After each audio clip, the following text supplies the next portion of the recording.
Welcome to Mastered by Front Porch Music, the podcast dedicated to pulling back the curtain on the music business for aspiring artists and industry folks alike. I'm Logan, and in this episode, we dive into the world of touring with Noah Derksen, an indie artist who tours non-stop. Noah has navigated the challenges and triumphs of being an independent artist on the road. From DIY house concerts to established venues, he's learned valuable lessons that every aspiring musician can benefit from.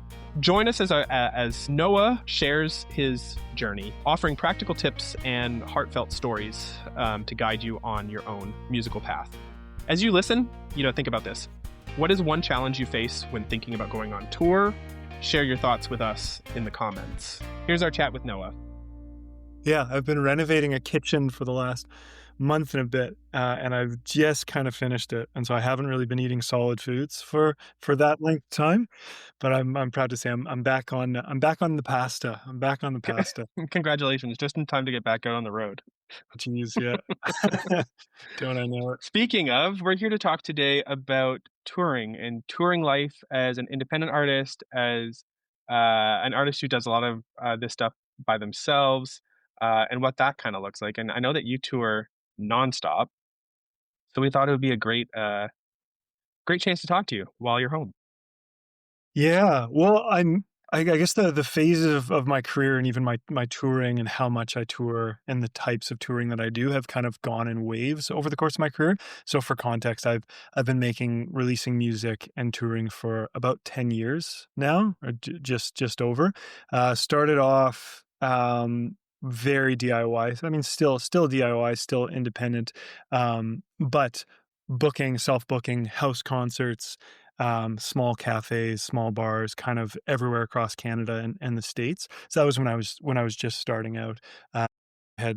Was in university, and I was going to school in Vancouver, and had done some recording, made an EP, and then was back in Winnipeg, which is my hometown, back in Winnipeg for a bit in the summer, and thought like I could pay for my drive back to school in September if I just book a couple shows. And so then I remember drawing out this map. I physically on a piece of paper drew out a map of Western Canada and had little dots for the cities. They did have Google Maps at this point, but this was I was going to say, that sounds like it's already made. but yeah, in 2014, 2015, that's when I would have been booking this first tour. And so things were different. I didn't have data, didn't have a smartphone at that time either. I had to print out the map and bring it in the car with you. Yeah, honestly, it was a good time. But so I think my first tour was maybe I can't remember, maybe 10 or 15 shows over the span of 2.5 weeks, 16 days or something like that, from Winnipeg back to Vancouver, just in time to start the semester. But yeah, so I've played a lot of DIY house shows, kind of smaller alternative venues, and then more in recent years have gotten a bit more into the, I guess the different levels, the DIY spaces, alternative spaces that aren't conventionally set up permanently to be full-time music venues. So that's house concerts, that's coffee shops where I was bringing in the sound system. I show up and I have to move all the chairs and the tables out of the way, and typically the baristas don't actually know that stuff going on. Yeah, it's to varying degrees of success, but then in more recent years have done a bit more of the kind of bar and club circuit, and in Europe as well. And these would be playing in venues that are a bit more, or just that are established venues and that host live music every night of the week. And so the pros and cons of each approach, I would say, of kind of the two levels. But yeah, that's a brief history of me. So needless to say, for everyone listening, Noah has seen it all, I'm sure, with touring, what the different things that could happen, what to look out for, all that kind of stuff. But before we get into that, as an indie artist, what are some of the difficulties that you face now, as a touring artist? I mean, the one challenge of being an independent musician is to be your business owner. This is always how I've seen it. It's not very romantic or sexy to talk about the business side of things all the time, especially as an independent artist, forward facing, wanting to be that artist presence, that kind of floaty creative type and stay in that mindset. And so the I find it fun. Sometimes it's challenging to be both the business, to be thinking of both the business and the art. Trying to maintain the separation in my mind. So I think of it, the difficulties, I mean, quite frankly, on the business side of things are making enough money, or like, or just bringing in people, marketing. It just takes a lot of time. To book shows independently, to promote those shows and to get on the road, and then also to have enough money to do all those things and then front the cost, and then have people come out, and make money, or bring in enough money on the back end. So that's something for me of what I kind of shifted my focus. This is after the pandemic. Pre-pandemic, I would go on these big self-book, but these big massive tours, 3 months at a time, play something like 40 to 60 shows in a stretch. And it starts off just me solo, and I'm playing small venues. And if it's just me solo, especially at the time, but 10 people, 20 people coming in paying $15 to $20 a ticket, that actually ends up adding up and definitely covering the costs, and actually a way to make money. In more recent years, I guess I've shifted my focus and shifted what I'm interested in. But playing more conventional venues means that there's a promoter involved, or there's a ticket split. There's a sound tech fee, and I'm hiring a band. So then the flip side of that is, it just costs a lot more money, and it's harder to. You need to reach that next level of basically selling in Canada. That's 100 tickets. I would say that's kind of the break even point. Whereas when I was touring solo, 5 tickets. So in order to kind of make the same amount of money as a 20-person house concert, I need to sell 110, 120 tickets or so at a conventional venue here in Canada. Hearing you talk about this, it all sounds incredibly overwhelming for someone who like might not be in it every day, Yeah, totally. and someone who is even just thinking about, "Ugh, I need to get more shows. I need to get out there." Da, da, da, da." Where do you start with all of this? Like when you're like planning like a tour, or planning even just a handful of shows, um, where do you even begin? It starts with a dream. Okay, A dream. Just this big so we have the dream. imagination. You just close your eyes and you wish it. Okay, step one, dream. And Okay, so got it. when I had started out, booking my own shows, and now basically I've kind of said for North America, because I don't have a booking agent in North America, I'm still booking myself.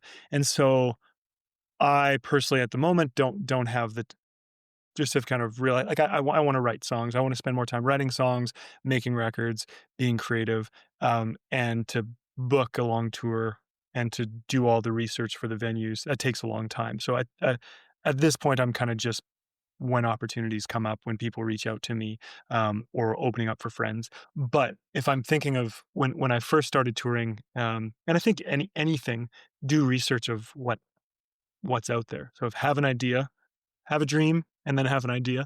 What's the route? What makes sense? I want to tour in BC. I want to play my own shows. So I have 2 weeks at the end of June, let's say. Um, so okay, this makes sense for me to fly into Vancouver, or if I live in Calgary, to drive from Calgary to Vancouver. So researching the first, getting the rough route, and saying, okay, well, maybe I can play Calgary on the 15th, and then the next stop might be Banff, Canmore, maybe Revelstoke, Golden. You kinda have this, like, ideal circuit where it's either a Hmm. perfect circle. That's the dream. And then, be incredibly organized in whatever system that is, but then do a bunch of research. What are the venues? What are the venues that other people have played? Looking at tour posters of your contemporaries, of other artists, that are at a similar level or one level above you, trying to see what bars are they playing, and then making a list of 5 to 10 venues per city, if it's a bigger city, or less if it's a small town. That's what I was Yeah, getting, like, that's what I was like most overwhelmed about when thinking about it is, okay, I have an ideal route planned, but where do I play? how do I reach out to these people? How do I even like sell myself to them? Because especially if I'm a new artist, I'm not gonna I'm probably not gonna sell any tickets at that place, or what's the benefit of me playing at that venue? Yeah. Yeah, totally. And so how do you sell that to the venue? What's in it for them? And that depends on what the type of venue is. That's where I found when I was starting out, alternative spaces and house concerts, those will typically have either somewhat of a built-in audience or it will give more of a community feeling to it. It's not just business as usual. So it feels like something special, and you work with somebody in that community to I guess to initiate and to mobilize the community. Um, yeah, but it's a good question of the why of the what's the purpose of this, and I think the beautiful part of touring for me is getting to connect with other people in different places, and so getting the chance to play with local artists, to meet other people, and to get this glimpse into this world in um, small town Saskatchewan. You would never know otherwise if you didn't tour through there. But yeah, doing the research and then reaching out, um, that's also it's just a game of patience And, as like, who do you reach out to? Is it the business owner? Is it you just call them oh, and see what's up? man. Yeah, this is why I don't like to that's why I just don't do it anymore. I don't have the patience for it. I'm too old for that. Yeah, no, it takes it takes just repetition. It takes a lot of patience, a lot of persistence, and yeah, it's an art form. So sending an email, or finding the email online, contact submission form on the website. And this is if we're talking independent artists that are just starting out, or even if you're not, but just looking to tour, but assuming that you don't have a team, because the business of music as life, but as is life, but is about relationships, and Mhm. so figuring out a way to start those. How do you start a new relationship? You see somebody at a coffee shop, you go up, you say hi, you talk to them. Or you wanna get a job at a coffee shop, you go up, you say hi and say, "Hey, are you hiring? Who can I talk to? Who can I drop off a resume?" So it's kind of the same thing. Calling that coffee shop, calling that music venue and saying, "Hey," if it's not publicly available on their website, "Hey, who's the booker here? Are they," and you'll get some people have it dialed. Some people are like, "Send me the email," or, "Here's a contact submission form. Here's all the information about our venue." Or some towns just don't have internet. They just don't have internet, and True. Johnny comes in on Tuesdays and Thursdays. He's typically there between 2:30 and 3:30, and give him a call back, and at that time, and hope that he's there, and then you call and the line's busy because it's in the Kootenays and in BC in the mountains, and they don't have cell towers, and so there's no cell phone for Johnny, and then you just gotta hope for the best. Uh, So, when you're sending out an email, is it beneficial to have like a one pager to be like, here's who I am, here's who likes my music or whatever? Yeah, 100%. We have so right now I'm working with an agent in Europe, so that have booked a few tours already for me. But so kind of learning their process as well has helped streamline a lot. So now I have a one page on my website, basically a link tree that has everything that you would want to know. For booking specifically. So the stage plot, there's bio, there's a one sheet as well that's linked to there, which is basically like here's some highlights. Here's specifically catered towards Europe. These are the markets these are the cities we're trying to play. These are my Apple Music stats. These are my Instagram backend stats. So I have this many monthly listeners. This is if you've played in that area before, this is how many tickets we sold the last time. Or yeah, if you haven't, then just kinda say that, but trying to find the why. Yeah, they're like the 2 ways you build an audience: by repetition, by going back through the town, or you try to do some sort of radio or ad campaign beforehand to try to build somewhat of an audience first so that at least, 10 people might come to your show the first time you tour through. Are there any resources or what are some of the tools that you have used or that you rely on to keep your tour straight? Yeah, spreadsheets, just trying to keep as organized as possible. Um What's on that spreadsheet? Venues, so venue name, city, or like kind of cities, what the venues are, who the booker is of that place, kind of keeping in mind what their split, like what their ticket split or payout is if they give a guarantee, um, just kind of some general information on that. If I've contacted them in the past, some notes if they seemed interested, if they ignored me. Um, yeah, some one funny thing that I gotten this idea from. I'm definitely not the first one, but for years I was completely independent with no manager, no team at all, and so I created a fake booking email address, as in, and so separate name, fake name, all that stuff. Um, yeah, and uh, it's disappointing, but it makes sense. It doesn't make sense, but it just is how it is. I would have emailed the same venues, the same bookers for years from my own personal email address. Uh, the exact same, using the exact same format, super pro. And then when I emailed using my fake booking email address, it'd be like, "Hey, I'm Alex, booking for Noah, looking for this date." And then the person would respond back like, "Oh, I You can't love." give out your fake name. Well, they'd be like, I won't say it, but it would happen where I would leave my phone number as in the like my personal phone number in the footer, the email signature. And then once I got a phone call from one of these concert series hosts, and I realized that my voicemail is me. It's like, "Hey, this is." And so I realized that because the guy sounded super confused. He's like, "Hey, I'm looking for Alex. Alex." I was like, I called him back. I was like, "Oh, this is Alex." Alex here. You put on a different accent. Oh man, different, but it's also a way to kind of like keep in my mind some of that, like, this is business Noah, which in this case needs to have the name Alex. And so Alex is business, and then Noah is artist creative. And Noah can be Seems floated. healthy. Yeah, yeah, it seems healthy. I don't like that aspect of the music industry, um, because I think that everybody should be kind of at the base level treated with a certain amount of respect and dignity, and considered somewhat of a professional. And then that just doesn't happen, without that backing of a team member, or somebody else, even if that's a complete figment of my imagination.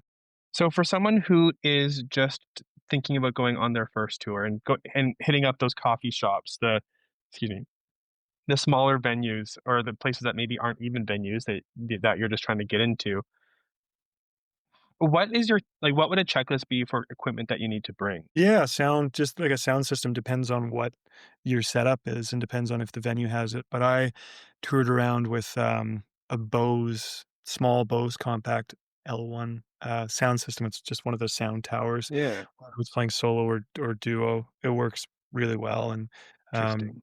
yeah, have brought that to weddings over the years. Somewhere back there. Don't bring it around so much anymore, but yeah, there's a basic sound system. You can rent them from Long and McQuaid if you're in Canada as well, for relatively inexpensive. You can pick them up in Winnipeg, drop them off in Montreal, whatever you want. You can, um, yeah, other amps, any sort of music gear, but mic stands, cables, um, yeah, do the count. 2 people. Okay, we have 2 vocal mics, so we need 2 mics. We need 2 mic clips. Can't forget those 2 mic stands, and then following the flow, you need 2 mic cables, and those have to plug into somewhere. So where are those plugging into? A little mixer board, and then how does that get to our Bose tower, our PA system? Okay, then we need 2 other cables. Yeah, that maybe just that kind of thing. Um, yeah, yeah, and So, it so you don't need anything too fancy for your first no. small town shows. No, I mean, I've played a lot of house concerts completely solo too, or completely acoustically so too, and that's really nice. Sometimes it doesn't need a sound system. To have it opens up the space a little bit more, but it's kinda more intimate and sometimes more fun to play just completely unplugged. I know it's been a minute since you've done shows like that, but for the people who are listening, that's probably where they're at. Mm. Um, what can people expect for for the payment in terms of when they're playing a small show like that? Is it like pass the hat around? Is it like ticket sales? Yeah. What can people expect? Yeah, it depends. Again, it always depends on the show and on the venue. Why alternative spaces are so great. I still love them so much, love playing them, but especially when you're starting out, if you don't have that, let's say, big audience draw that will buy tickets. And also just it's I don't know, people go to a bar, it's loud. If they have to pay $20 cover, then they have to buy drinks. It ends up being an expensive night. Whereas if somebody goes to somebody's living room or an art gallery, it feels like more of an experience for a concert. And so, yeah, so the payment can entirely depend. Sometimes it's a guarantee, a couple $100. Sometimes it's a split. If you set a ticket charge, $20 per ticket, maybe the venue takes 10% of that. You 90, maybe they take 20 or something like that. If it's an alternative space, if it's a house concert, oftentimes they'll tend to give you most of that. Or pass the hat isn't the worst thing either. If you have to play somewhere or if you wanna play somewhere and, sometimes it makes more sense just to pass the hat and people will be generous, um, yeah, but yeah, it entirely depends, so there is no that's the also fun thing, there's no golden standard, um, even at a professional level, like one festival to the next, Sure. will pay a different amount or will be able to pay a different amount, um, and so it's yeah, you set I guess at this point for me, I would set my rates and then it's always wiggling from there. What are some common tour mistakes that people should be looking out for? Because I'm sure you've seen it all. Yeah, I mean, there's just the routing thing, I think. I have a good friend, I'm not gonna call him out by name, but he Come would on. Yeah, I'm wearing his T-shirt. You're with him. We just played a show together a couple days ago in Montreal.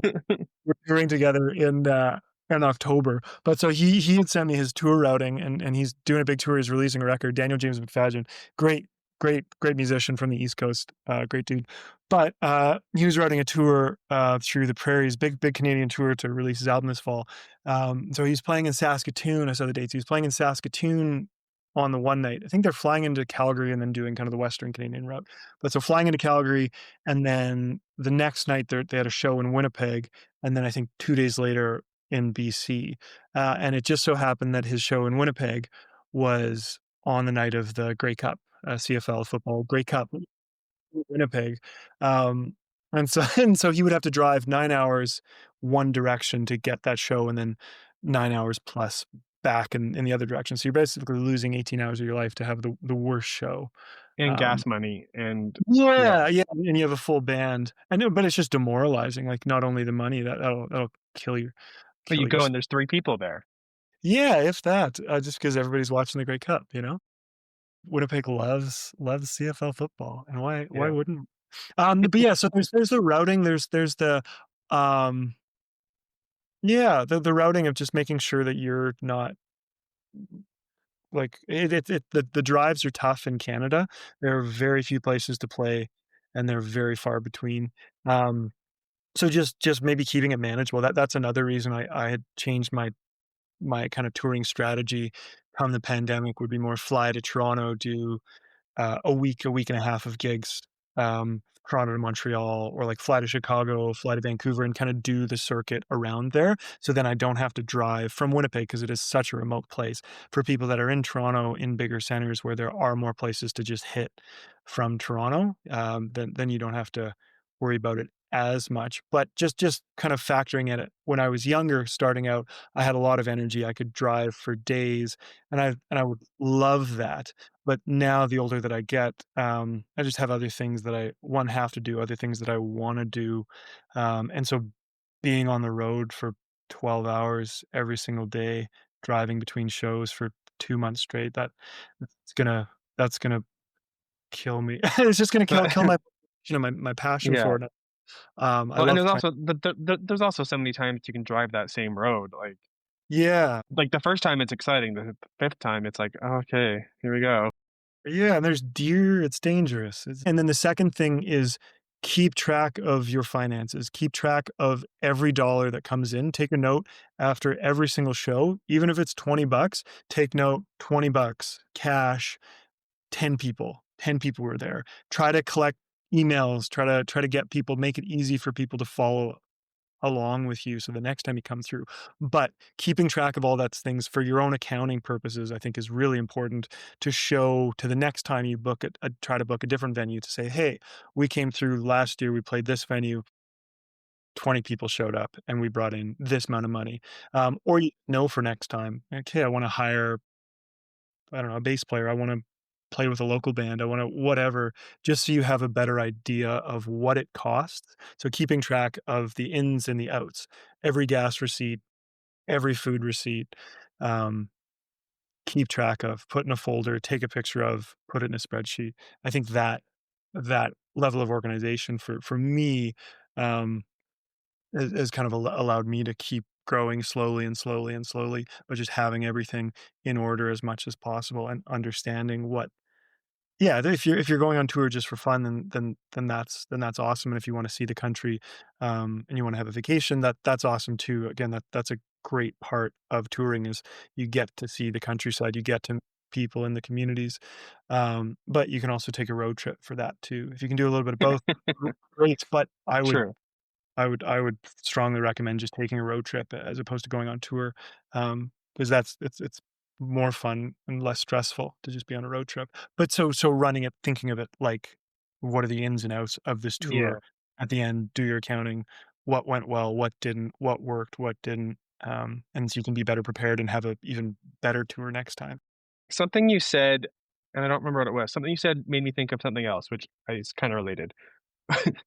What a segue. Where does merch fall into this? Because we tell artists that, merch is going to be where you need to, where you're going to see some Yeah. income coming in, but sometimes it feels like, it's more of a cost than it's worth. Where does merch fit into the tour schedule? Yeah, totally. It's so important, to have something to sell, and to give people, like, from a business standpoint, people do buy merch. Depends on what area it is. It depends on what they're gonna buy. In Europe, I found that people didn't buy my T-shirts, really Oh, hardly at all. interesting. But in North America, people love T-shirts, absolutely love them. Whereas in Europe, it was almost more like one-to-one direct. They like the music, they buy the music, they buy a vinyl or even a Cool. CD. Okay. But, yeah, I've always found with those costs, it feels like a lot up front. I just got a quote for vinyl for a new record and, it seems like quite a bit of money, but if you're touring, uh, but basically trying to break it down per unit. So if I'm, uh, pressing vinyl, it's gonna be $2,500 up front, which, is a fair bit of change. And then you break that down, okay, that's $10 per vinyl, and so then I can sell them for $30. So how many units do I have to sell? How many vinyl do I have to sell before I break even? And so if I'm going on tour and I'm playing 2 weeks of shows and, okay, maybe 3 people will buy a vinyl, and so that's whatever. If I sell them for $35, that's $100 a night just in vinyl sales. Hmm. Okay, after 25 shows, I'll have broken even. Okay, so this tour is 15 shows, then the next one, you recover it pretty quickly. And yeah, and the same thing with T-shirts. Friends of mine that do an amazing job with merch, have you covering the range of price points. You have a sticker, you have a small tote bag, you have a T-shirt, you have a vinyl, you have whatever, just something from $2 to $30, or a package for $50. You give anybody an access point so that they can come up to the merch table, they can leave with something. It's I also think a that, good way to connect with the audience and to get their email address and their contact yeah, info. yeah, hugely so, and also just make an impression. If a Yeah. show is amazing, they typically they wanna tell you about it, and Hmm. if again, for me, that's the fun part. That as I play bigger shows, it's harder to meet every single person, um, but it's still a fun part of touring is getting to make that, again, that personal relationship. But yeah, merch being so important, also merch of different shipping sizes. So if you have a bunch of ceramic mugs, that's gonna take up a lot of space in the van. And can Um, break. Yeah, and and can break. But if you're shipping it, if you're flying somewhere, it's going to take up the 10 ceramic mugs is going to take up an entire suitcase. Versus you could fit. I have a good friend that Madeline Roger that sells bandanas, and they take up no space at all. But people love them. They're a wonderful accessory. I have one. I have one from her too. Speaking of vinyl, total aside, I just started my vinyl collection, and so when you get yours priced, I'm going to need to buy one of those. Absolutely. Anyway. I bought a record for the first time in my life just yesterday. Oh, really? Yesterday. I just got one for Christmas last year. Oh, amazing. But yeah, so we're just about at the end of our time here together. Just before we leave, for someone who's feeling stuck in terms of building out a tour or deciding on whether it's time for them to tour, what are some words of encouragement that you would give to them? You can do hard things. Um, I think basically you're not alone. You're not alone in this. When I first started touring, it can feel like everything's so hard and it's so new, and also things take time. Things take time to build the skill set, to build the audience. You think of your group of friends, and sometimes it takes a while to really know somebody. So it's the same with music. It takes, or a new job, it takes a long time to understand every aspect of what goes into booking a tour, to playing a good tour, and building that audience and that relationship with people. But you're not alone in it, and to find your contemporaries, to find other musicians and other friends that are doing the same thing, and either work together, book tours together, do whatever joint collaborative tours, or help each other, go to a coffee shop, work side by side, just so you're keeping each other accountable. Life is way more fun if you're doing things with other people, which is why I don't like to tour solo as much anymore. But yeah, it's more I was fun going to to say, be. it must get lonely sometimes on the road. Yeah, there's moments of it. I guess because I don't really tour solo as much. It's more touring with other people. Then it's like summer camp. It's like a That's fun. stressful. It's like a stressful summer camp where everybody's hungry all the time and tired. It's great though. But yeah, that would be my advice to people is you can do it. It's going to be hard. Aspects are going to be hard, and it's going to be fun. High highs, low lows, and you're not doing it alone. Thanks so much, Noah. I really appreciate it. This is Mastered by Front Porch Music. Join Logan Miller and Jenna Weishar, the hosts of CCMA-nominated On the Porch with Front Porch Music, for this mini-series podcast offering crash courses on the ins and outs of the music industry. Expert guests from across the Canadian music landscape sit down with Jenna and Logan to discuss labels, getting your shows booked, landing festival slots, A&R, social media, and so much more. Mastered by Front Porch Music is produced by Logan Miller, Jenna Weishar, and Jason Saunders.